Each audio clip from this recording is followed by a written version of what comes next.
Welcome to the Lori And Cher Show, Hacking into Awesome. I'm Lori Williamson. And I'm Cher Jones. And if you don't know, Cher and I are cousins, and we host this weekly Google Plus Hangout where we talk to absolutely amazing people and totally hack into what makes them awesome. That's right, Lori. And this week is no other than awesome as far as the guests are concerned. And our guest is super special. We're going to get a tour of where he's at. But before we get into our awesome guest, we want to make sure if you're watching this on YouTube, you subscribe to the channel, like the video if you're loving it, and of course Facebook, facebook.com/LoriandCher. Give us a like, show us some love. And before we get into our awesome guest tonight, we want to know, because we know why you're watching tonight, is what is your dream job in the hip-hop industry? Leave your comments, whether you're watching it live or whether you're watching on the replay, because there's an opportunity for you to network, because everybody's watching this because they want to learn from this awesome man that we have tonight. Yes, well, Cher Jones, our Twitter feed has been a buzz. Ever since we announced that we are going to be talking to this man, you know, we'll be talking hip-hop music, we're talking about giving back, we're talking about education, we're talking about motivation, we're talking about life, success, family. Once we get into it, I know that everyone's going to be blowing up, the Twitter, the Google+, the YouTube. So make sure you keep the comments going because we're excited about tonight's guest. But before we get into that, Cher, just want to notice that today is June the 3rd. That's 6 months into the year. Yeah, that's pretty crazy, and I'm like going nuts over this. Like, my gosh, 6 months into the year. Yes, because I mean, like, we just posted something on our Facebook page on June 1st, which was Sunday, and it was basically like, where are you in your goals for this year? You know, at the beginning of the year, everyone was you know, declaring all these resolutions, had these plans, but where are you now? And I know that, you know, you as a social media trainer, you really follow the SMART technique. Can you talk to us a little bit about that? Yeah, no, absolutely. SMART goals. I mean, if you do not have goals, you're just dreaming, and dreams are not good enough to make money and make things happen. And in other words, we need to be working because we're working tonight. So SMART goals are all about making sure that your goals are specific, that you can measure them, that you can actually get them. In other words, attainable goals. They're relevant to what you want, and of course, they're time-bound. If you say that it's going to happen in 6 months, that's what you're working towards, whether or not you actually achieve it in that time. Exactly. So, Cher, let's talk about it. Where are you in your, I don't know, in your goals so far? We're 6 months in. How do you feel you're doing so far navigating the world of entrepreneurship as well as, you know, your personal family life? You know what? I'm doing well. And I'm really grateful, thankful, blessed for that, and I'm really fortunate. But you know what? I'm not where I need to be, and the hustle needs to get harder. I need to work harder, and I need to better time manage what I want to happen, because especially that last, the T in the SMART, time bound, I need to make sure that I'm honoring the time that I want to make my dreams happen, which are goals. Absolutely. What about you, Lori? Where are you at? You know what? I have to tell you, my business is a hard one. I had like all these great goals and all these things, but you know, sometimes it's hard to execute everything that you want to do. So I'm all about having a plan and trying to get where I need to go. I'm not quite where I want to be, so I'm kind of resetting right now and thinking about how can I achieve, you know, make the next 6 months where I, you know, to get to where I need to go. So kind of coming up with a new plan and really making sure that I use the SMART technique when it comes to goal setting to get to where I need to be. Yeah, smart. Anyways, let's jump into things. That's just us talking about, you know, goals and stuff like that, because this show is all about hacking into awesome. And I mean, honestly, if you don't know the man that we are talking about tonight, you've literally been living under a rock. His name is Mr. Steve Lobel. He's literally worked with the who's who in the music business, from Jam Master Jay to Bone Thugs and Harmony, Sean Kingston to Nipsey Hussle. He's a music executive, a motivational speaker, an entrepreneur, I always mess up this word, a philanthropist, and an all-around nice guy, because we got to talk to him before we hooked up with him on this Google Hangout. So we're just so honored to welcome Mr. Steve Lobel to the Lori And Cher Show. How's it going, Steve? Hi, Lori And Cher. Thank you so much for having me. I'm honored, I'm blessed, and I'm humbled. Woo! So we want to to start things off with you. We like to kind of, break the ice with you. We kind of broke the ice, when we were in the green room, but, now we're on the air. We wanted to play a little game. So, Cher, why don't you kick off the game with Steve, and let's get to know Steve Lobel a little bit better. Yeah, and before we get to know, Steve, I can't stop looking at your shirt. You need to show everybody that shirt right now because it's hot. It's basically my motto, we working, and it's spelled out we working, and it took me a while to create it, to figure out how I'm going to spell it out, but it incorporated hip-hop music and sports and a lot of people I've worked with and stuff that makes me who I am. So, you have a W for West Side Connection, the O for Public Enemy, the R for Run DMC, the K for Knicks, the I is a spray paint can because hip-hop started with graffiti, breakdancing, and DJing. You got the Yankees, the Giants, you got the little Adidas logo on the bottom, and you got, W's for Wu-Tang, Wu-Tang. Eazy E. I didn't work with Wu-Tang. I know them really well, but it was only W. I had to just figure everything was going to make sense. I love it. We Working. If you want to get any, go to the We Working brand at gmail.com, and we're selling them their exclusive, and it's just, part of hip-hop history and culture and fashion. I love it. I love it. Well, now we're definitely going to be working with you tonight, and but first, before we're not all work, we do want a little play in there. So we have a game that we want to play with you, and it's called That's My with Steve Lobel. And basically, what we're going to be doing is we're going to show you that it's kind of like that's my. Whenever you hear something or see something, you're like, that's my song. So we're going to ask you a few questions, and we want you to know what we want to know. What's that first answer that comes to your mind? So we'll kick it off with and why. Of course, we got to know why. So that's my TV show. What's your show, Steve, and why? What's my show? Yeah. What's my show? Honestly, anything has to do with sports. Okay. So right now it's all about the basketball playoffs. Yeah, I wanted the Nets obviously, and then I wanted the Pacers, but I'm going with the Spurs. Okay. And, also, that's my show, if we're talking television, CNN. I love to know what's going on in the world with the news. And then I'll say Millionaire Matchmaker. Well, we're definitely going to get into that show a little later on tonight. And, well, that's my song. This one must be difficult. That's my song. I'm going to give you an old school or new school. Frank Sinatra, My Way. Okay. And John Legend, All of Me. I love that song. I listen to that song so much, man. Like, I want to sing that to a girl, even though I'm not like a Luther Vandross or John Legend, but All of Me, All of You is just a song that, man, when it comes on, or even in the car, I just love playing it. And whenever I'm at the house, I just keep playing it. And also, like I said, Frank Sinatra, My Way. Feel free to sing it, All of Me, to us. Feel free if you. Yeah, I'm sorry? Feel free to sing it to us if you'd like to. Yeah, I'm not a singer, so I don't want to embarrass myself. I wish I had one of my artists who sings here today, but I'm in the studio, but I have a rapper today, so I don't want to do that. Okay. Okay. That's my food. What is it you love to eat? I love food, and I love Chinese food, and I love sweets. Those are my two biggest things. Like, I have to walk every day and play basketball to stay in shape, but Chinese food, I love it. Unfortunately, I'm in LA, so they don't know what duck sauce is. They don't have the Chinese food like Toronto or New York City. And sweets. I love sweets. Love sweets, like amazingly love sweets. So, like, are you talking like cupcakes, candy, or everything? Like, I need to have some Oreos and milk. I need to have dessert every time I go out to eat at a restaurant. I love all types of desserts, not more fruity, but I just love desserts. Chocolate, I know banana bread pudding, banana pudding, cheesecake, chocolate cake, ice cream, just sweets. I love sweets. I don't drink, I don't smoke, I don't do drugs, not teach his own, but I just love desserts and sweets. Okay, so ladies, if you're taking notes, you make sure you wrote that down because this is the quickest way to this man's heart, maybe. I don't know. Chinese food. Chinese food. So come up to Toronto. There's a lot of that up here. Yes.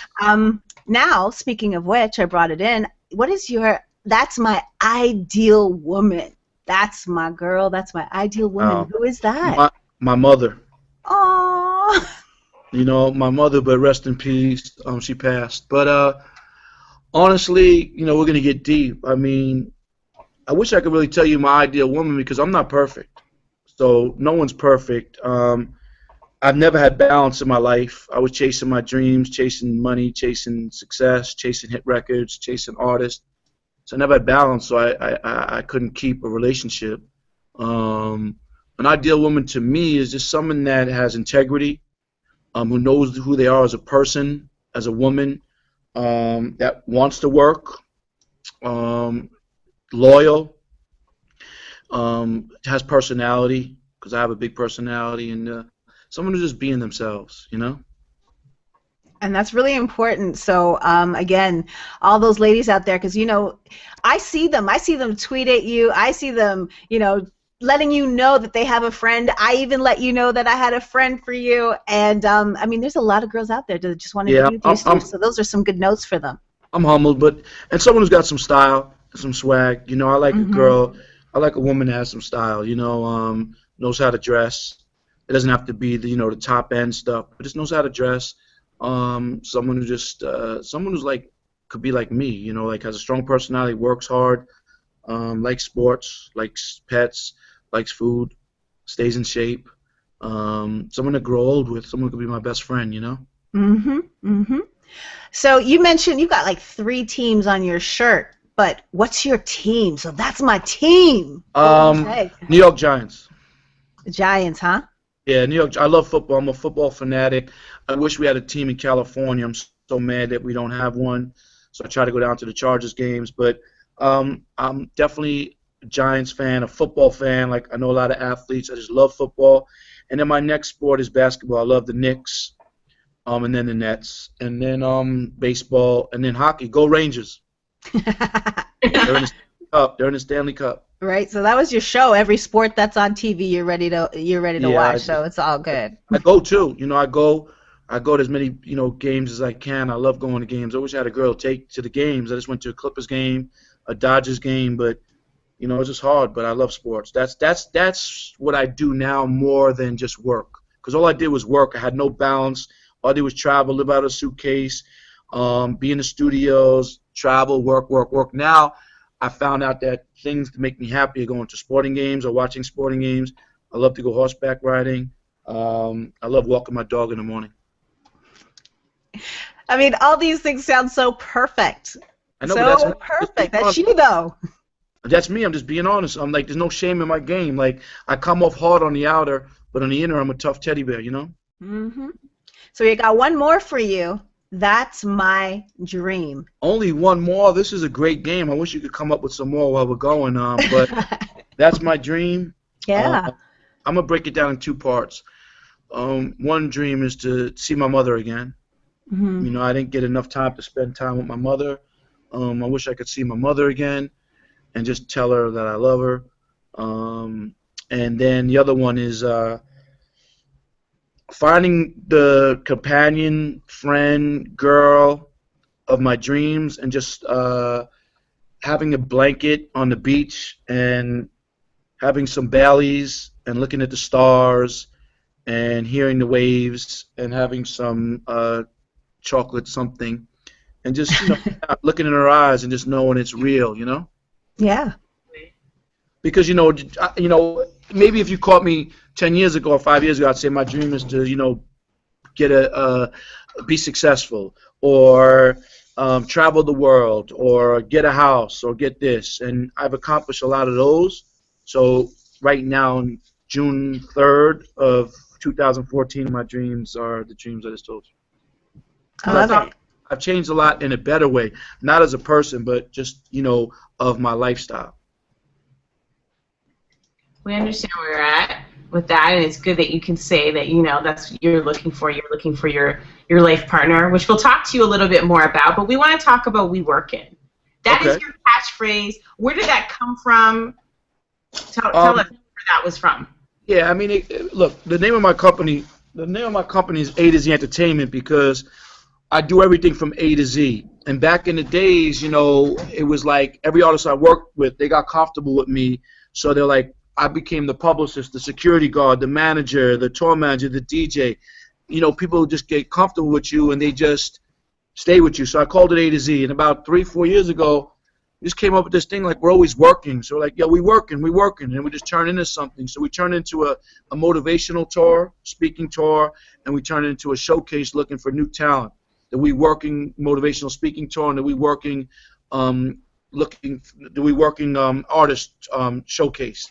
And I got a lot of people hashtagging we working. So many people trip out now with social media like, wow, I can't believe you got that as your Instagram. And then we created the shirts, and everybody's working, no matter if it's you guys or if it's a school teacher, a doctor, a garbage man, a police officer, a kid in school trying to, work to be something. We're all working, so we working. Of course. We working too, right, Cher? That's right. We're always working. We're always working. Exactly. I mean, like, we know that you're working right now because you're actually in studio. Yeah. So we love the hustle. Yeah, I'm always working. I'm trying to find more balance, but I'm in the studio right now, and we're just working on some stuff. Awesome. All right, so let's take us back into how this whole music industry, how you became a part of the whole music industry. How did you get your introduction, and how did you kind of make your way to where you are right now? To be honest with you, I never forget where I come from, and I think everybody should have a mentor. And I come in the game through my friends, Jam Master Jay and Run DMC. Rest in peace to Jam Master Jay. And if you guys don't know Run DMC or Jam Master Jay, is hip hop don't know you. And my mentor is Russell Simmons, and I grew up with them in Queens. And if anybody knows me or Googles me, they always hear me talk about Jam Master Jay because I love him and he's my friend, and I miss him. So I salute him. It's basically he's giving back and saluting them. And they let me carry their bags in the beginning, and I just listened and learned. I was around Def Jam in the early stages and Rush Management, and I just was like, this is cool, but how do I make money in it? You know what I mean? Because I used to shovel snow, rake leaves, deliver newspapers, wash dishes, bust tables to make money. So I did it for a couple of years, just running around with them. It was cool, but I was like, eh. So I just went and opened up a couple of restaurants and bars and clubs in Queens near St. John's University, and I had them for years, and I used to have all the artists and athletes come there. And then I got into a car accident, and then I sold everything. And then, funny enough, one of my bartenders worked at Relativity Records, and he used to work on the weekends. He was sorority of St. John's University. And Jam Master Jay and Onyx, the group Onyx, Fredro, Sticky, they had an idea of like finding this kid like a Marky Mark and doing an exercise song. So like, hey, we're gonna do auditions. We're gonna do auditions at the bar. We're gonna look for Italian kids. We found the kid. We made this record. And then the bartender, my friend Eddie, was like, hey, you should take this to my company. So I went to Relativity Sony, and I met a gentleman named Alan Grumblet, and he's like, I like your style. Come work for me. And I asked Jay if it was cool, and Jay was like, yeah, go take advantage of me in a good way. And I worked at Relativity, and that's where I got to meet with Fat Joes and the Big Puns and the Common Senses and the Six Mafia and 8-Ball MJGs and the Mac Malls and the MOPs and the Beatnuts and the Eazy E's and the Bone Thugs. And then the rest was history from there, And I started doing A&Ring and retail promotions and just traveling with artists and, being friends with artists. And it was just crazy. And then I moved to L.A. because of Eazy E and Bone Thugs. Wound up falling in love out there with the weather. Stayed out there. And then we discovered Nipsey Hussle, Sean Kingston, Iyaaz. Man, Iyaaz had big hit songs. Replay Shorties Like a Melody. Man, I feel like money. Buzzing, buzzing.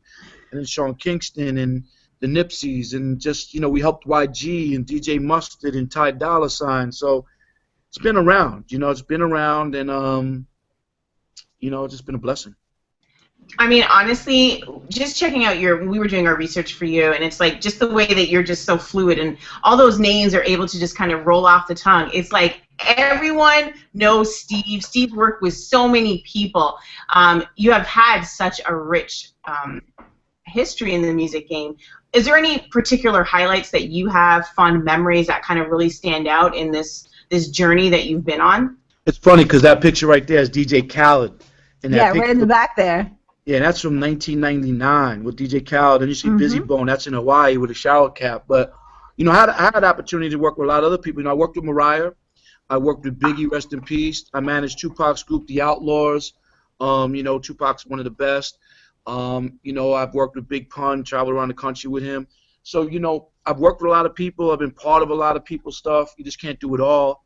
And I'm blessed. But, there's so many different memories. to this day, it's like great to see that Fat Joe is still with the girl I introduced him to. Aw. Oh, so that's a great memory. Isn't that? Huh? Isn't that a great picture with Big and Puff and you and? Yeah, I mean that was that's Bone and Biggie the day we did that song. Puffy's in there, Little C's, the Bone guys.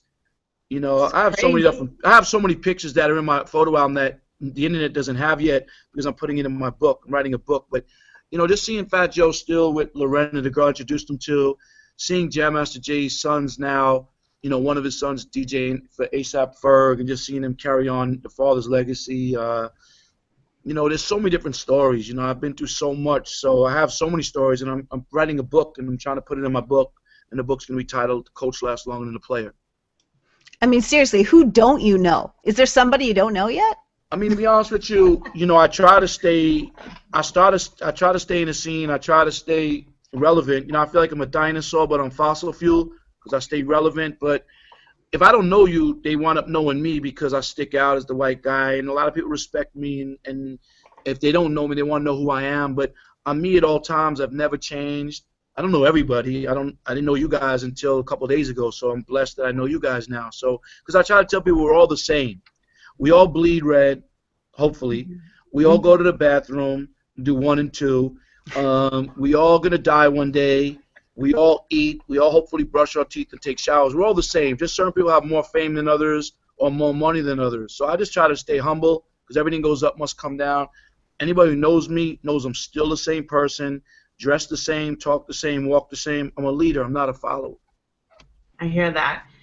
So, I mean, right now you're managing, you're executive producing. For anybody who's like, what is that? What does that mean? What is Steve's life like on a day-to-day basis? I mean, you're in the studio right now, but what does that mean to be in the studio? Well, you know, right now in my life, I'm really more consulting because I have a lot of knowledge of the game, and I know a lot of connections and a lot of people, and I know how to, you know, navigate through the right system. So I'm more consulting than managing. You know, I've managed for years, I A&R'd for years, I executive produced for years. I'm trying to enjoy life and be happy, finally. So I'm more consulting and trying to find new talent and directing them. Working with artists that I've been working with for years. I'm working on some major television stuff with Russell Simmons. I'm working on this crazy international thing I can't really speak about, but you'll know about. And I do a lot of motivational speaking. I love that. And I do a lot of showcasing to help artists, you know, go out there. And then I'm just doing what I want to do, to be honest with you, and just trying to figure it out. And I take one day at a time, whatever God has for me. I'm trying to get into sports management because I love sports, and I never was able to do that. So, you know, I'm just doing a bunch of different things. You know, I've been on reality TV. It's funny because we talked about Millionaire Matchmaker, but I'll wait for you guys to talk about that. But, yeah, I mean, I'm in the studio, I'm in the office, and then I'm trying to balance and have a lifestyle too. So when you look at the industry now, you look at all the stuff that you have done. You A&R'd, you were carrying records, you're doing everything. But the game has changed so much. Now you're in this consulting role. And the game has changed so much in the sense of, I mean, talent is still talent at the end of the day. But the route to fame, do you think it's different? Especially because of the digital era and how that has kind of changed the industry? Yes, I mean, it's a great question. You know, a lot of people do this for the fame. You know, they want to be seen. You know, I'll be honest with you, I didn't want to talk on camera. I didn't want to be seen in nothing. I think the last 3 years, it's like so many people reached out to me to do interviews and do red carpet and do press. And, you know, I did an interview on 50.com and I got deep and people were going crazy for that. I did a Hot 97 morning show because I have a lot of knowledge. So I started doing interviews, but most people do it for the wrong reasons. And now that social media is here and Instagram is here, everybody thinks they're a celebrity or they're a model or a rapper.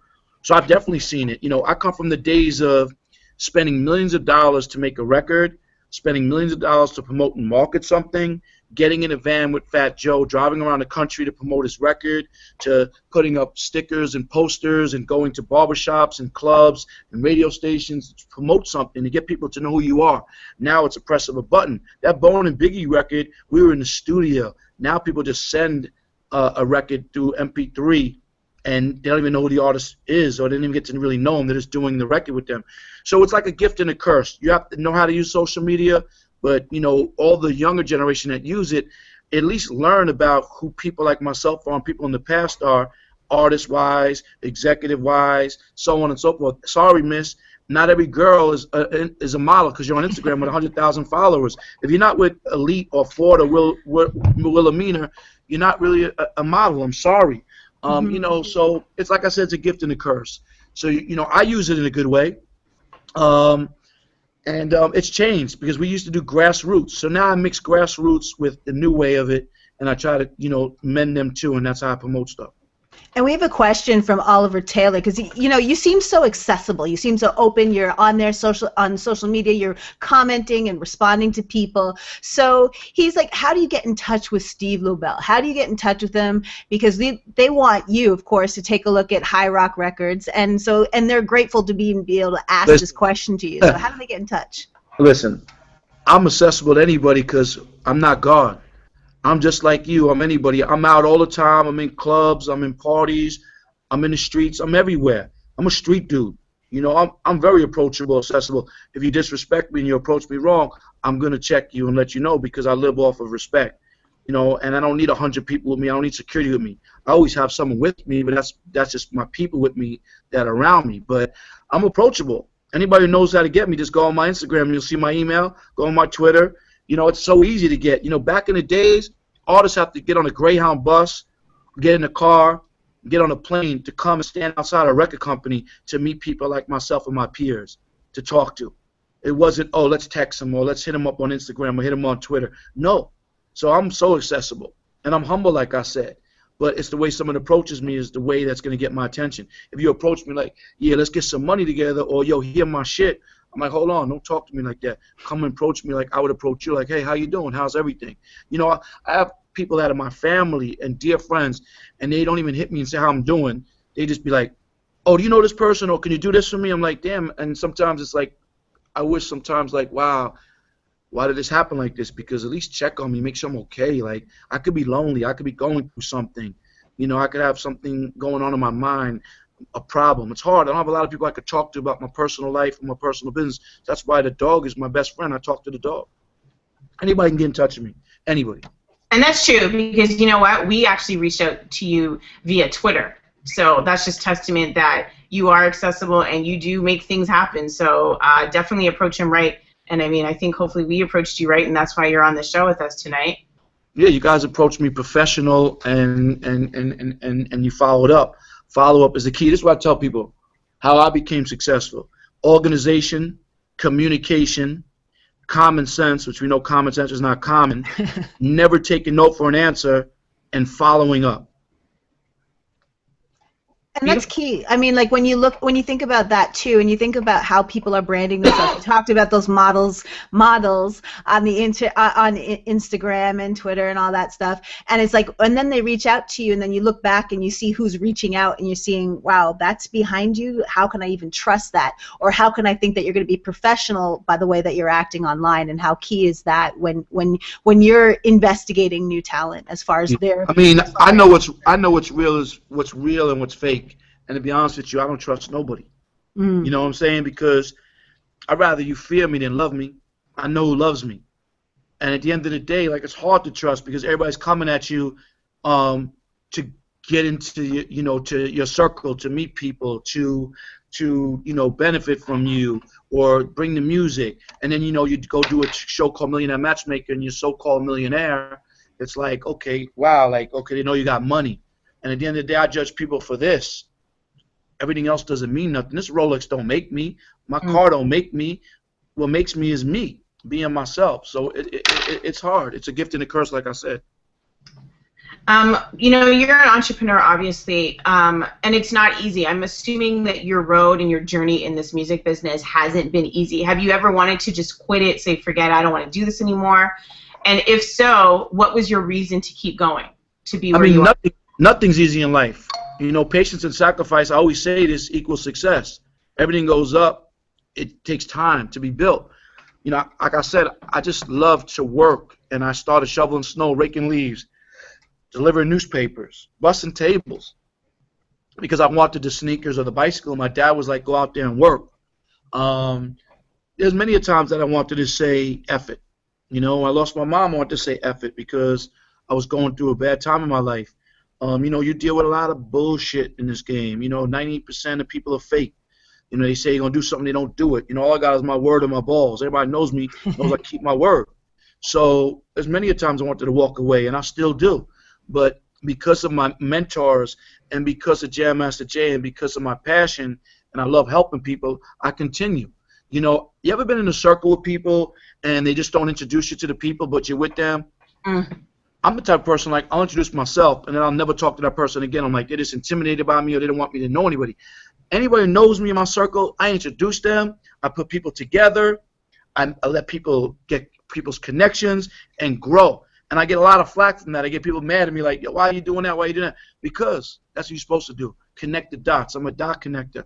God is great. God likes that. But a lot of people don't want to connect the dots. They don't want to connect this person with that person and do that. I don't care. I'm not hiding nothing. I don't care. And that's what I do.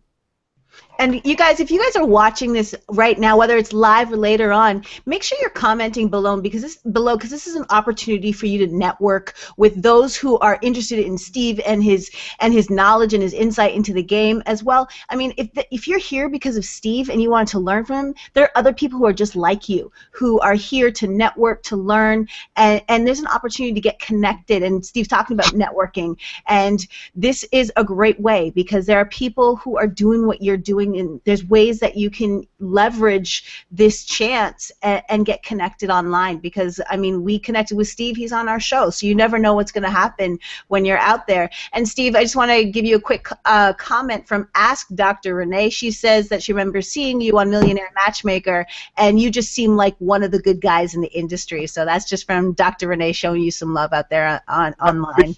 I appreciate it, and to be honest with you, like, my middle name is Leverage. I leverage everything. I love leverage. That's what it is. It's about leveraging and just being yourself at all times. I'm a leader, not a follower. I'm not following a trend.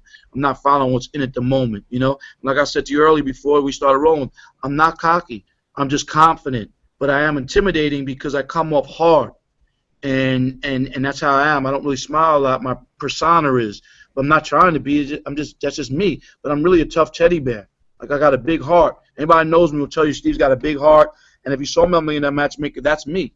A tough teddy bear with a big heart. Just comes off hard on the outside. Well, you're obviously, I mean, you can obviously see, like, I know that one thing that you're really a big advocate is team, is like that people don't make it alone, and that, you know, you're a part of a team, and that's what, you know, really helps people rise to where they are right now. Yeah, together everybody achieves more. That's what team stands for. Together everybody achieves more. Kobe Bryant, LeBron James, Jay-Z, Nelly,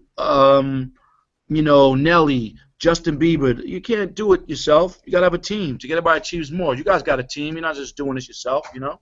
That's right. Adriel, shout out to Adriel, who's on Twitter right now, blowing it up, talking to you all. So we appreciate our team, and it is all about the hustle. It was about working harder to make things happen a lot faster. Exactly. One of the other things, though, Steve, is, though, like, as you said, like, you're a connector, you leverage, but you also came up with this really great educational system, and it's like you're giving back to all the people that don't know how to even get started in this business. Talk to us about what you created. You know, it's funny you say that, and I want to bring up something real quick because I saw someone tweet the other day and asked about a guy named Brad McMayer. Brad McMayer does not work with Steve Lobel, and if you're paying him $800 or $500 or whatever you're paying, then you're just a fool, because anybody can go tell anybody, hey, I work with this person, or I'm down with this person, or I'm associated with that person, and take your money. Brad did a radio show, yes, but Brad does not work for A to Z Entertainment. I know Brad, yes. I want to rectify that right away. You understand? But yeah. I create a motivational speaking tour, and what I did was with my radio station, because I have a Live with Steve Lobel. And I would bring people behind the scenes on my show, not celebrities, not artists. Once in a while I have artists on. It was more about people in the industry that can teach you knowledge, because most artists, guarantee you, don't know about publishing, don't know about royalties, don't know about 360 deal, probably don't have a lawyer, probably don't have a manager, and they don't know about the business. It's a business. I tell everybody every day, it's a business. Learn the business. So we would bring people on from all aspects and parts of the music industry, and we just turn into an educational series. And I mean, it's so cheap. When it comes to education, I don't know how much cheaper can get for the amount of knowledge. I think it's like $47 or something like that. Yeah, I mean, get we, it. we want to give back, and another thing with me, it's quality over quantity. Mm-hmm. And why do you feel like you want to give back? Like, what does it do for you? Like, why was it important for you to Giving is do? amazing because my mother was a giving person. I'm a giving person. Like, God likes people to give. You give. You just give. So because so many people are not educated on anything they're trying to do in life. And you guys have Google now. You guys have, you can read about it, learn about it. Most people in my business, these young kids, they don't want to learn about it. They don't know about, they just sign contracts just to be on TV and they're getting raped and robbed. Like, learn the business, learn the culture. Hip-hop don't know you if you don't, then. See, one of the reasons why we want to bring you on the show is just because of this. It's because, like, you're not fronting. You're, like, just so, like, keeping it real. And you have so much knowledge and I think wisdom. And I think that, like, you just obviously love to just share what you know. And we think Man, that's listen, I love you for saying that because I'm going to tell you right now, and anybody could take this any which way they want. Because when you meet me face to face when I come to Toronto, I'm like, this guy is just, he's just himself. Fronting, I don't even know what that word means. I hate people who front. I hate dick riders. I hate followers. I hate people that don't believe in it until after the hype. I sat with Justin Bieber. No one wanted to sign this kid. No one believed in this kid. He was sitting in a room crying. But, then someone believed in him, and now all of a sudden everybody jumps on the bandwagon after the fact. I don't know how to front. I can only be myself. Maybe that's why maybe I'm not married, because women can't understand. But I can't change.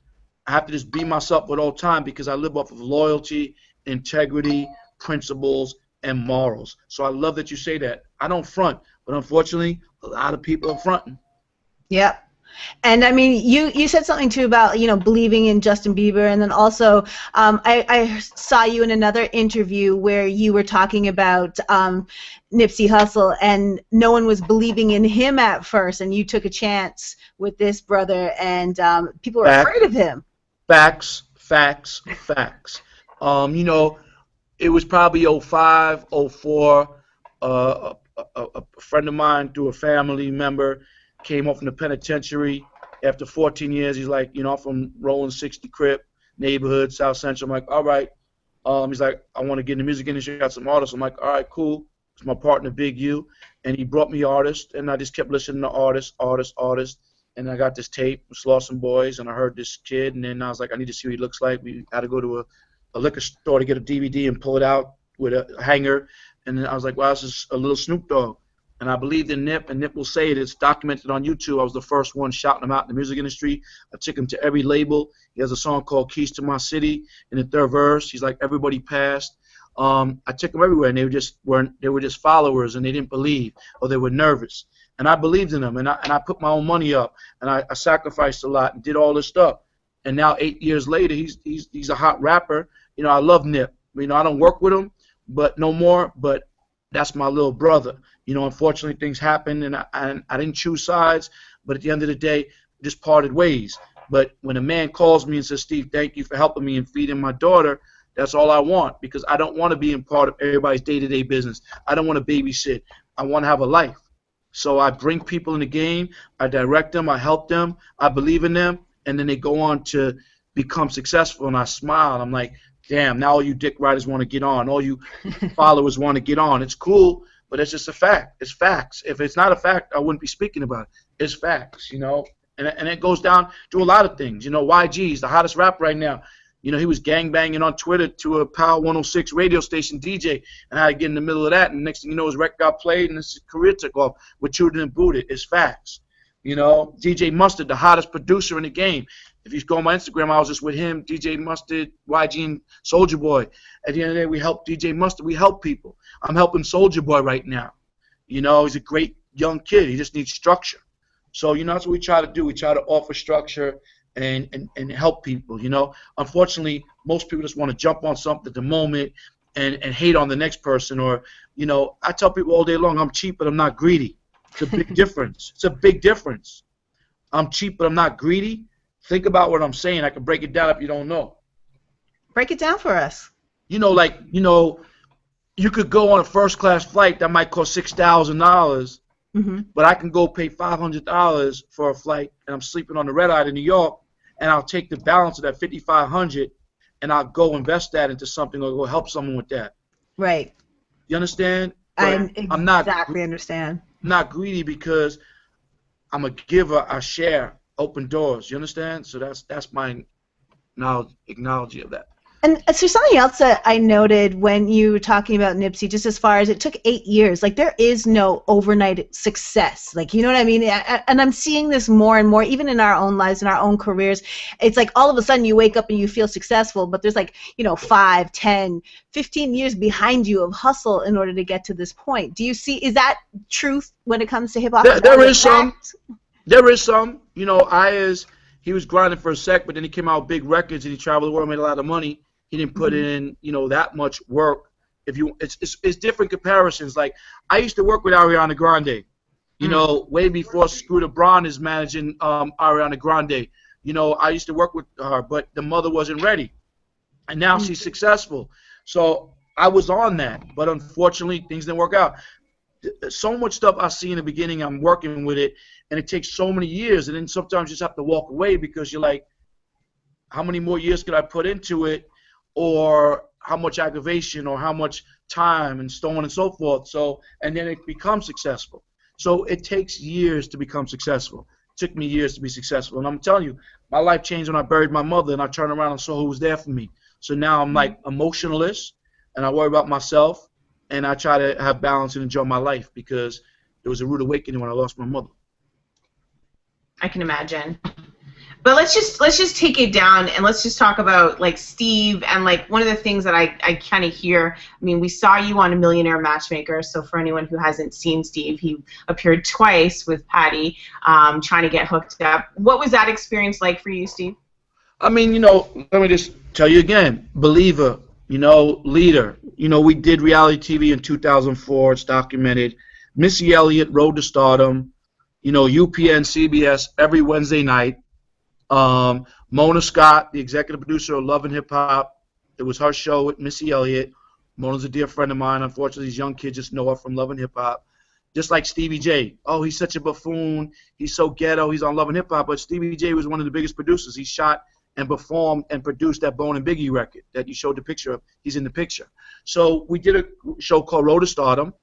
The late, great Tina Marie was on there, rest in peace. Dallas Austin, Jermaine Dupri. I was the manager, and we traveled around the country with 13 kids trying to be the next star. Yellow Wolf was on it. So we did reality shows in 2004. I did another reality show in 2007 with T.I.'s manager and Justin Timberlake's manager and Motorhead's manager and Tyrese's manager. It was called Manager Celebrity, and we were showing people what managers do.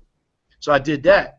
And then, people call to do different things, but it has to be the right thing for me. And then, Millionaire Matchmaker called, and I was like, you know what, hey, a friend of mine was, on the show, doing the show as a producer. I think you'd be great. You have great personality. I'm like, really? I'm like, I'll do it. Maybe thinking I'll find a girl. So I did it. And then they called me back to do it again, and I did it again. And, they just called me to do Love and Hip Hop West Coast. I get different calls. I'm developing my own show, and then I'm working on something with Russell Simmons. I get calls all day long if people want me on TV. It just be the right thing. Because they say I'm just crazy and I have great personality and I'm real. So I have to pick and choose what I do. So I've been doing reality TV. So the Millionaire Matchmaker thing was great. I got to showcase who I was. It took me out of my realm going on a dating show, but I incorporated hip-hop. I incorporated me being myself. I shut down a restaurant. I cooked. And the second time I did it, my father was on it. My dog was on it. I went to a gun range. I went to a gondola ride. That's being creative. That's being innovative. And that's who I am, and that's who I was trying to express and show. Unfortunately, it didn't work out. But, at the end of the day, I don't want to bash the show. It's a great show, but I feel like the casting of the women is not great. All right. So what is I mean, we talked to you a little bit about, the ideal woman. Now, we know that you are obviously bombarded by a million women who've obviously seen you on the show, and they're like, hey, Steve, I'm here. How do you deal with that? I mean, just like anything else, I'm really humble and I'm honored. Like my Facebook and my Twitter was going crazy throughout the last 2 years. Like people send me messages. It's crazy because I'll get all types of messages of women saying, hey, if you ever come to the city, I'll take you to dinner. Let me come and see you. Let me fly out and come and see you. I had this woman come from I don't even know where, I think Canada, and she was at the Malibu Beach Inn on Malibu and saying, hey, I flew and I want to see you. Come see me, and sending me pictures. And I was like, okay, but it wound up being someone else. She was a heavy-set girl, but she thought she would win my heart by sending me a blonde with big boobs. That doesn't impress me. The average guy would have went there to try to, you know what, I didn't care. I told her I'm humbled and I appreciate it, but I'm not, interested in that. So, different ways how they lure you in, send pictures, send naked pictures, send gifts, send this, send that. It's crazy. But you know what? Sad? The sadness thing is that a lot of women out there are lonely, and it's so hard to find a great woman. And that's what I got out of it, because it's so hard for me to find a great woman, and I'm lonely. So I could just imagine, and it's funny because I was in a conversation 2 weeks ago and someone was saying it's so hard to do business with people because so many people are shady and scumbags and want to fuck you over. And then they said, just imagine how hard it is for a woman to find a nice guy. You get it? So that's what it showed me with all these women reaching out to me. I'm like, I'm humbled, but I'm like, wow, I feel bad for them.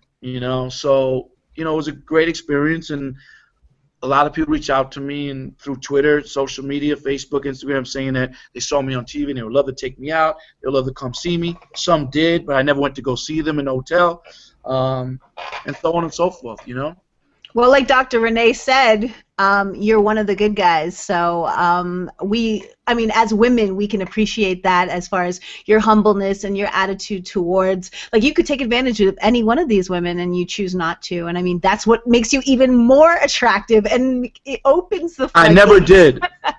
I never did. I wasn't a guy that was attracted to go sleeping around. Mm-hmm. I've traveled the world. So many women have, threw things at me, groupies and so on and so forth, and I didn't accept because I have integrity with myself.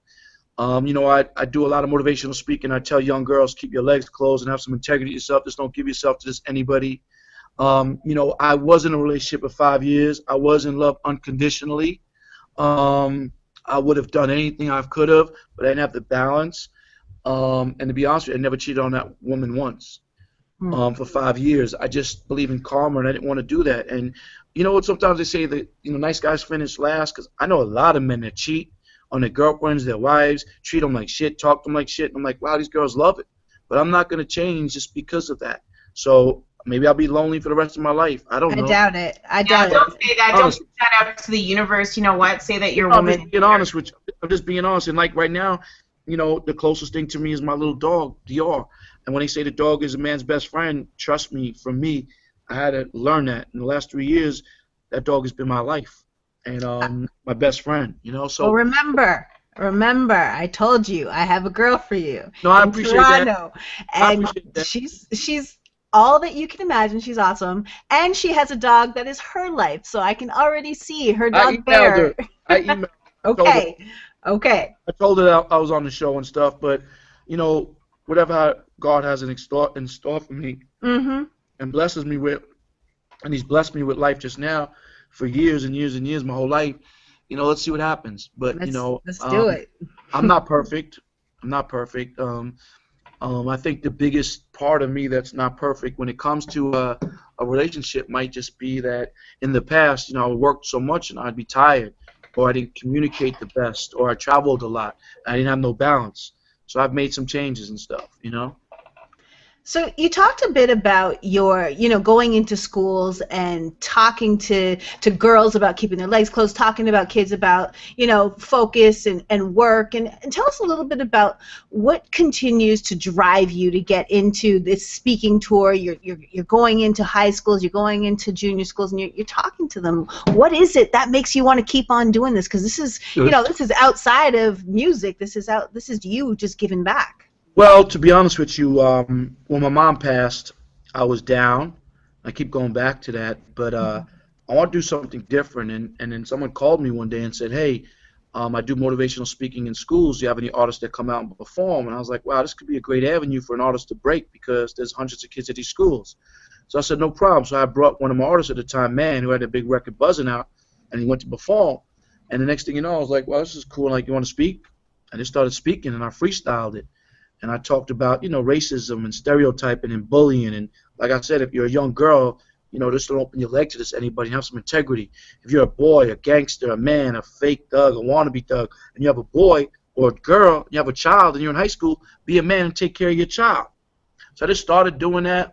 And next thing you know, we worked in Steve Lobel Motivational Speaking Tour. We did it for a year straight. Started changing lives, helping people. I had a gang of sponsors come and help me from Jordan, Adidas, MySpace, Monster Products, Monster Headphones, Monster Energy Drink, Pink Dolphin, just different. Everybody was just sponsoring what I was doing.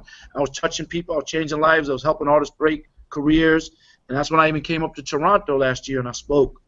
And, and I touch people. I don't care if there's 5 people there or 1,000 people there. It's quality over quantity. If I could change someone's life and help them, that's all that counts. And unfortunately, when you go to these schools and I go into inner cities, the same problem. My mother's not here, she's on drugs, or my father's gangbanging, or my father's in jail, or this one passed away. And the youth don't have hope. And that's why I created this nonprofit organization called the Pathfinder, where I merge education and athleticism. We do it for the kids. And like I said, I want to be a father. I think I'll be a great father. I'm thinking about adopting. But at the end of the day, that's why I did motivational speaking, because I wanted to help change people's lives. If I could change 2 people's lives, that'll be great. I changed this heavyset girl. She stood up, she was crying, and she was like, hey, Steve, my mother just died, and I'm overweight and have no friends here. And I'm like, well, you know what? You're going to get up on the stage, and you're going to have friends, and you're going to speak, and you're going to say your poem about your mother who passed away, and she did it. And then I turned around and said, hey, you know what? I'm just like you. My mother just died, and I read a poem I had no one to read it to. And I read it a poem, and I read it to the whole school. And until this day, she reaches out to me and says, I have friends. And I'm going to read you guys this poem right now because there's no shame to my game. I wrote a poem. My mother died, and I was down, and I wanted to kill myself. And I felt like my world was gone because I sacrificed so much being away from her and traveling the world and working with these artists. So I sat where she passed away in the house, and I wrote this. And then the rabbi said at the funeral home, I wrote, to Mommy, I will always love you and keep you alive in me. Thanks for bringing me into this world and molding me into who I am. You were the best mom in the world. You taught me a lot of good morals and principles. You taught me about loyalty and integrity. You taught me not to be racist and to stereotype people and judge people. Thanks for always being there for me whenever I needed you, no matter what the circumstances were. I will always talk about you and tell people what a great mother and woman you were. I'm glad you're not suffering no more. But I'll miss when you yell my name or call me from a blocked number yelling Steven, Steven. Because she called me Steven, and she don't know how to unblock the number. Everyone loved you, and all the kids called you the second mom. You fed all the kids, no matter what color they were, or race they were, or religion they were. I will take care of Daddy for you the best I can, but you don't listen to me, laugh out loud. My dad don't listen to nobody. I will miss you forever and always think of you and keep all the memories we had together in my mind and heart. You're in a better place now with my brother and my grandmothers. I will see you again, Mommy. Trust me. Rest in peace. Love you always and forever, your baby boy, Steven. And I know this is going on YouTube, so I don't care because I know my man. So I don't mind if anybody hears what I just said. And that's why when we talk about... Well, you look at even this picture, and you look at all those faces, I know that your mom would be just beaming with pride. And we lost Steve, but that's okay. But if his mom could see this picture, Lori, I mean, she would be just beaming with pride and just amazed at what he's done and what he's accomplished. So even if we don't get Steve back on the air, definitely, what a great interview. Oh, there we go. Back on. Oh, shit. Okay. You're back. That is awesome. We were just looking at this picture with all the kids and just saying how much your mom would be beaming with pride to see those faces and just seeing how much you've impacted these kids, and this is just one set of kids. You've been speaking all over the place, and this is what would make your mom proud too. So yeah, I mean, so that poem was from the heart. So like I said, but real quick, right? It's all about giving back and helping people, right? And there's this young man that I believed in, and he's about to have a baby, and I believed in him, and I've been just watching his work. And to be honest with you, I have no paperwork with him. I have no business with him. I'm just working with him, kicking it with him, getting to know him. And his name is Dub. And I just believe in him. I think he's incredible. And he's had records with Nipsey and Kendrick Lamar and everybody you could imagine. And he's just working in the studio. And I introduced you to him earlier. And I'm going to let him say hello real quick to the world, right?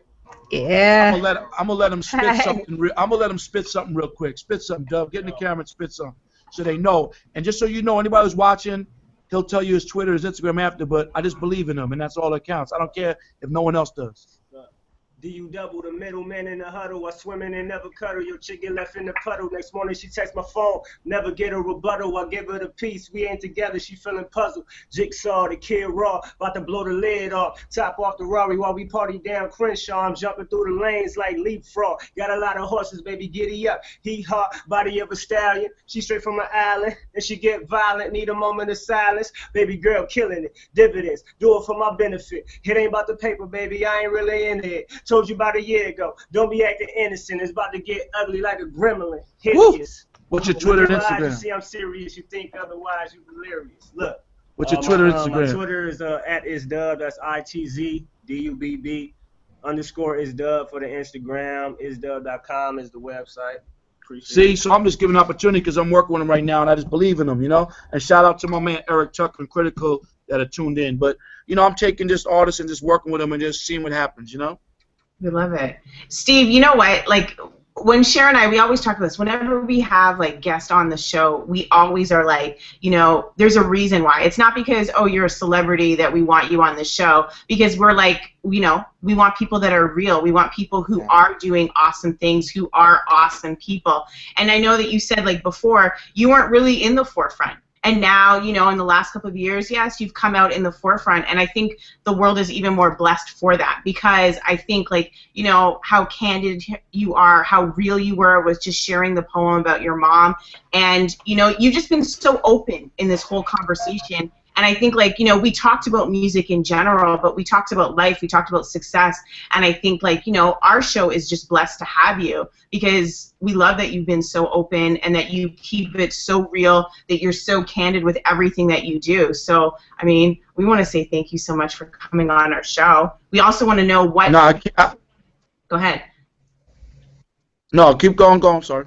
No, what we wanted to do is really end off with, like, what is the Steve Lobel legacy? What is it that you would like it to be, you know, after everything that you've done? You know, you've talked about living such a rich life, and now you're looking for the balance and kind of fulfilling yourself on a personal level and finding that life partner and stuff like that. But, you know, when you take a look back at your life, what is it, you know, when you look forward for the next 30, 40 years, what is it that you want the Steve Lobel legacy to be?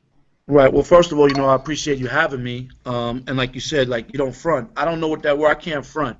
So the legacy is whatever God has in store for me. Hopefully, I'll be around for a lot longer. You know, I take one day at a time. I just want to keep helping people that appreciate it and that are going to make the best out of it and do the right things with their success. Hopefully, one day becoming a father, finding my soulmate. And growing old with that person and just trying to enjoy life. You know, it's so funny. I was having a conversation with him and said, like, you did so much at such a young age. You've seen the world. You've made money. You've been successful. You've been part of a lot of legacies and big records and artists and stuff. Like, what's in store next? I'm like, wow, it's a great question. Like, because I've done so much. Like, what's the next thing? And like I say, money comes and goes, but history stays. I just want to continue to make history. I'm writing my book, The Coach Lasts Longer Than the Player, but it's going to be like a hard copy, but I'm also doing it as a mobile app so I can keep adding more history as I go. So just like I said, giving back, helping people, enjoying certain things that I've never enjoyed because of work, finding a soulmate, spending some time with my family, which is getting smaller, spending, you know, time with my little dog, who's my best friend, believe it or not. And, you know, just giving back and helping people. You know, I just want to see people happy. Sometimes I'm not happy, but as long as they're happy, that's what makes me happy, as crazy as that might sound. And just being innovative and being creative and staying relevant and just going with the times and flowing, you know? Mm-hmm. Well, where can people find you on the net? Like, they want to follow you, they want to, you know, keep in touch, find out about your book, find out about everything that's happening in the world of Steve Lobel. Like, where can people connect with you? I was first thing I was gonna say, they can find me in the street. They can find me anywhere. I'm everywhere. Like, I don't hide from nobody. I'm out. I'm accessible. If I told you my schedule last week, you know, from going to a Tyrese benefit to Free All Girls with Stevie Wonder to a G-Shock party to a Sweet 16 graduation with YG and Mustard, like, I'm always at places, but it's quality over quantity. So I'm everywhere, and I'm accessible. I'm approachable as long as you don't disrespect me and come at me a different way, because I will, check you and let you know, like, oh, that's not the way you approach somebody. I always got someone in the cut with me. But I'm all over the internet. You Google Steve Lobel. To all the frauds out there that are claiming they do stuff, or they're trying to get people's money, or they're trying to say they're this and that, if you can't Google someone and find something, even if it's negative, then they're definitely fraud. So like I said, you just Google Steve Lobel and a bunch of stuff's going to come up. This interview will be up there eventually. There's many YouTube. And, my Instagram is We Working with a G, and like you said, you commented on my shirt. My Twitter's at Steve Lobel. I'm all over Facebook, A2Z Entertainment, Steve Lobel. And everybody out there, trying to be an artist or a brand. A brand is when the consumer is emotionally attached to the brand. That's how you build your fans, and stay consistent and stay who you are. And don't change your logos every second, or change your music, or change your artwork, or change your look. And that's why people get confused, because you don't see Mercedes, McDonald's, Rolex changing up. They stay consistent. And everything I say is facts. Like you brought up a Nipsey Hussle. Go on YouTube, and you're going to hear Nipsey say, Steve's the first one to shout me out of the industry. It's a fact. You go on Wire Image, you'll see Nipsey Hussle with Jerry curls in 2005 when I used to take the Russell Simmons thing, and no one knew who he was. Sean Kingston used to sleep on park benches. Been down with Bone Thugs 20 years. That's loyalty. So these are the things you Google. You're going to find consistency. One thing about Steve Lobel, he's always consistent, always in Adidas. Nice watch. The watch don't make me, though. And he's just real, and he's humble, and he's confident who he is. It's so true. Your brand is so strong. And we are so blessed to just have you on the show, Steve. And it's been an awesome opportunity just to get to know you on a personal level, see you as real as you've been, see you as far as sharing stuff about your mom, sharing stuff about the industry. There's so much we can take away from just knowledge drop after knowledge drop. You were just incredible, and we definitely are thankful that you were able to spend a whole hour with us, and we definitely appreciate it. I was ready to rock more if you had what if questions, like I love the what questions, Oh yeah. But, I love those questions, but if I'm happy and having fun, like I'm ready to do another hour, because you guys are great. Like honestly, like you guys are amazing, so that's why I would stay and rock if you want to rock more.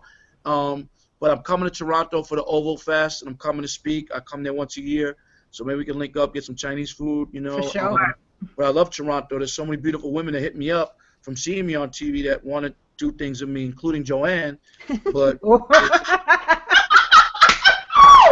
not to put her on blast, but you guys put her on blast. But I would love. Hey, if you want me to rap with you for another couple minutes, I'm down. But I would love for you. I want to see how creative you guys are.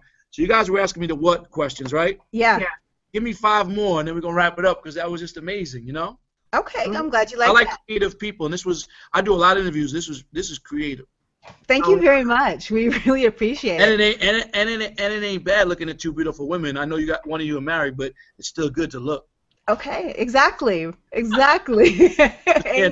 can't touch. Exactly. Just can't touch, Okay, so that's my app.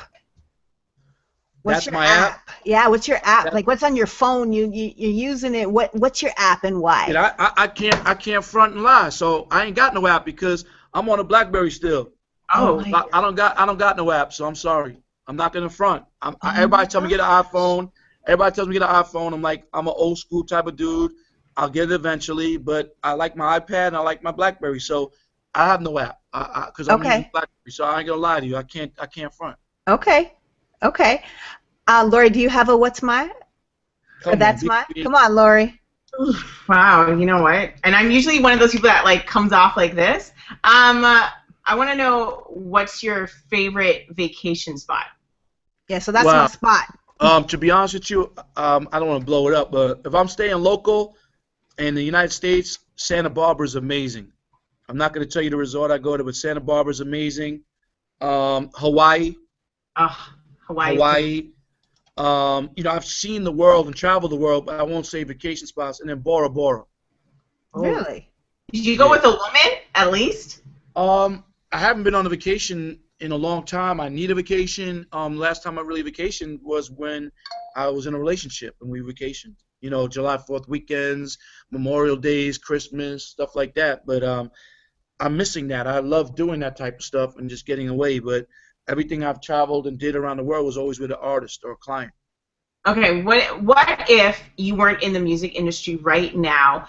What other job would you want to be? What other career outside of entertainment? That's a great question. That's a great question. If you go back and ask people I grew up with in the neighborhood, they were so many haters. Everybody's like, I would never make it because I never went to school, and they would say, oh, that guy I thought was dead or in jail.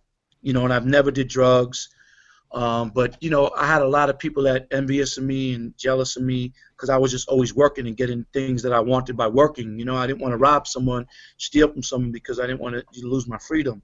But, you know, I put so much money back in my neighborhood in Queens when I was 20, 21 years old in bars and restaurants and clubs, like I told you, and that's where I met Mark Jackson, Chris Mullen, you know, Run DMC used to calm Onyx, and people used to call the police on me and hate.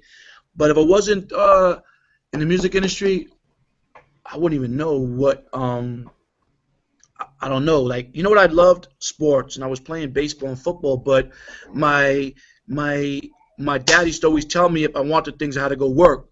So I didn't have the balance to play sports and work. So I don't know, maybe a baseball player, maybe, hopefully that could have happened, or I don't know. Like, if I could rewind right now, I would love to have been a school teacher to help these kids because the youth is so fucked up and they need someone like us. Or something in sports, you know, sports, because I love sports so much. Okay. You could be a baseball player. Yeah, I love massages, FYI. I tell you, every girl right now is taking notes, okay? So massages, sugar, like chocolate and stuff like that. And look, and love dogs. You know, I ain't fronting. Look, Adidas, you know, like, that's what I stay in. Yeah. Anybody knows me, I'm always in Adidas. DMC just saw me. He's in Timberlands. He's like, man, you don't. That's all our feet know, you know. You might slip and put some Jordans on because my friend sends me, works with Jordan. But I just got to be true to myself and have to be myself at all times. But, you know, two more what ifs, man. I love those questions. I'm taking that idea. Oh yeah. Okay. Yeah. Let me see. What's your favorite, or what's your movie? Like, what's that? Like, that's my movie. Like, for me, it's Avengers. Like, I will watch that. That's my background music. That's everything. I love that movie. I'm gonna be honest with you. I'm not a movie guy. No. I go to movie theaters. I fall asleep. You work too hard. I like that. I don't like movies either. Yeah, I just fall asleep. But I'm not a movie guy. But I'll tell you one thing. I'm a documentary guy. And I want everybody to watch this documentary. There's a guy named Jerry Weintraub. There's a documentary called His Way. It will change your life. I watched it 20 times. It's called His Way. Jerry Weintraub. He managed Elvis Presley, John Denver, so many big people, Frank Sinatra. And it's a crazy story, amazing story. It's called His Way by Jerry Weintraub. It's a documentary. But if I do like to watch movies, I watch them on planes. I like action. And love stories and comedy. Okay. This is a lover. I can tell. This man is a lover. When he finds the woman of his dreams, I mean, he is just going to embrace her. And it is tough honestly, teddy bear. I'm a tough teddy bear. Yeah, no, I can see it. And I love when I see men who just embrace love and they know the importance of having a partner to spend their life with, and they just truly want to be happy, and they just want to have, you know, grow old with someone, because no one wants to grow old by themselves. It's a lonely. Yeah, I'm a type of person I want to see. I want to see everybody else happy, you know. So, you know, I'm surprised you didn't have a picture of my dog up there nowhere. I couldn't find one. It's just on my Instagram. You got okay. Jordan, the picture with his car he got that Dior got him. That my dog bought me my car. The peanut butter interior. Yeah, you found it, so you saw it. Now, there's a good picture of her, you know, on my Instagram. Okay, when they say a dog's a man's best friend, they mean it. Well, we're definitely going to post that picture up so people can see that beautiful dog that literally has a space of everybody else. Everybody wants that spot. Every girl, that's the #1 spot right now. I don't know how they're gonna dethrone the dog, or at least make sure you're working with the dog. You're working, you know. You know what's so funny, Cher? So many people say when social media became so popular till this day, like, I've never seen you in a picture with a girl, You never talk about a girlfriend, a wife, a fiance, nothing. And because I don't have no one to do that. If I had someone do that, I would exploit that and say, this is what makes me happy. This is my better half. Behind every strong man's a strong woman. Like, I'd be doing that, but I don't. So no one's seen me with anything like that. You might see me with celebrities, but you don't see me with that. But you'll see me with the dog because the dog is my best friend. Like, honestly, you learn that the hard way, and that's the truth. Well, when you come out to Toronto, you have some friends to hang out with. Definitely. I appreciate some that. real friends. We'll hang out. We'll show you, bring you around Jamaican food because we're both Jamaican. So. Oh, you are? Oh, yes. Wagwan. Yeah, man. I didn't know that. Jamaica, I've been to Jamaica, all over Jamaica. Sean Kingston's mom, true Jamaican. That's Shout out Mama Shout out Mama Kingston. She cooks so much great Jamaican food. I always go by the house. Oxtails I love.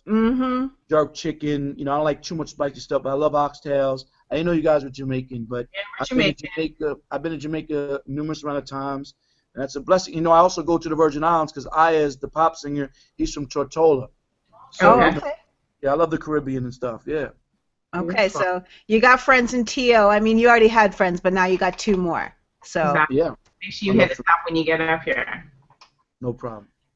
So at this point, we're pretty much going to wrap up, Steve. We appreciate it. Even the extra time. We got 12 extra minutes with Steve Lobel. We know the girls everywhere are jelly right now, but that's okay because you got to learn a lot about you. And, keep it locked, keep watching because we are looking for amazing guests just like Steve. And we're always on the hunt for awesome. Are we not, Lori? Absolutely. So and I'm gonna help you guys out, and try to bring you some other people. But I want to say these in the final words. To everybody out there, no matter how much money you have or how hard you're working or what you're trying to do, remain humble and never forget where you come from because everything goes up must come down. Patience and sacrifice will lead you to success. God is great. Without God, we are nothing. And just never take no for an answer. Just go hard, go home. And I want everybody just to look out for just new, incredible talent that I look at that I think is incredible, like Dub, Eric Tucker, a girl named Jamela. And, shout out to everybody who's been in my life, all my artists I've worked with, who've been through thick and thin with me, ups and downs, and just everybody who knows Steve Lobel and everybody who don't know me, get to know me. And reach out to me and tell me to go fuck myself, tell me you love me, tell me anything you want to tell me. But Lori, Cher, I appreciate your smiles. And I appreciate your inner soul. Thank you. It's a great interview. So I appreciate you guys having me. Absolutely. Well, thank you to all our listeners and to everyone that's been tweeting up a storm out there. We so appreciate you tuning in tonight, and we've had an awesome time with Steve Lobel. So we will see you guys next week. All right, then. We working. Shout out to fans. Right.